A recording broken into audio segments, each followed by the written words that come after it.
politics is a hot topic right now, and one of the first questions that a lot of us get are you a Democrat or Republican?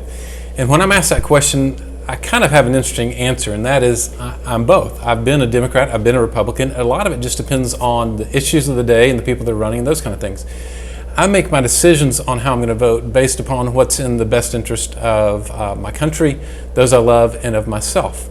And so I guess that makes me an independent, technically, but I like to call it I'm less partisan and more American. But as such, I think it's easier for me to hear and see the way that each political party typically bends information, stories, and even the rules in order to serve its own best interest. And I've come to that conclusion by talking to my friends who are very party loyal, as well as listening to various entertainment shows that often pretend to be news shows, and comparing what they're saying to even the simplest of verifiably accurate information. And I've come to realize that in the vast majority of cases, most of us would rather not do the hard work of learning what is right and true, but we prefer to defer. So we've deferred the task of actually listening, learning, and processing stuff to someone whose only qualification is that we like them. And what I mean is that when you're talking to someone and they say, well, I really like, and you can kind of fill in the blank, so I believe what they say. I really like Dr. Fauci, so I believe what he says. I really like Tucker Carlson, so I believe what he says. You know what I mean, and you've heard people say that.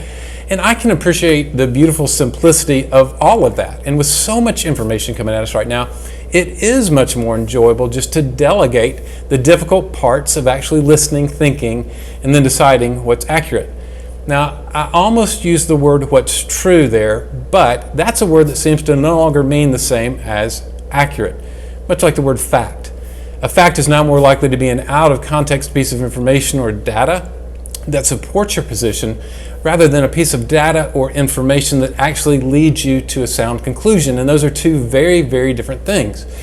And when someone who is seeking to score points politically says, here are the facts, what they're really saying to you is, here are the things that I can find that back up what I want you to believe.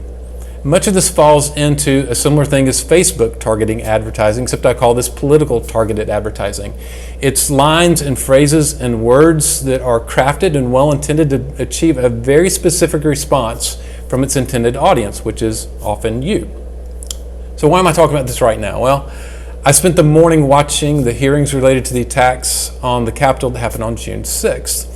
And in the months leading up to this, I was listening to a lot of the rhetoric of both political parties as they launched their targeted ads through their various national media campaigns.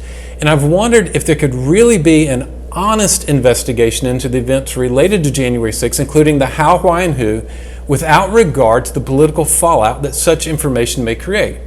Well, the answer? Of course not. That's not going to happen. As one of the Capitol police officers said in his hearings today, it was political.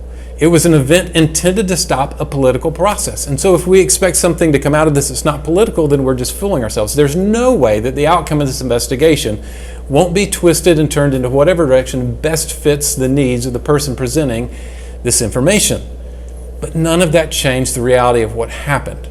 On January 6th, Americans attacked their own Capitol in an effort to stop Congress from carrying out a prescribed and routine constitutional action.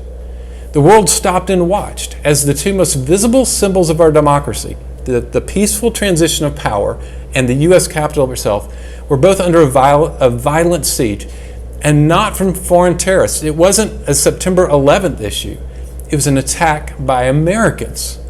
Let's just contrast that to July of 1969, just 51 years ago, as Neil Armstrong stepped out on the surface of the moon. The world also stopped and watched as we demonstrated the best of what it meant to be an American. And the worst part of our current situation, we did it to ourselves. A better investigation might be into the current American mind to find out how and why we are so willing to believe the nonsense that fills our news feeds, our social media, and even our personal conversations. And my fear is that we would discover a few undeniable truths about ourselves. First, that we are very easily fooled.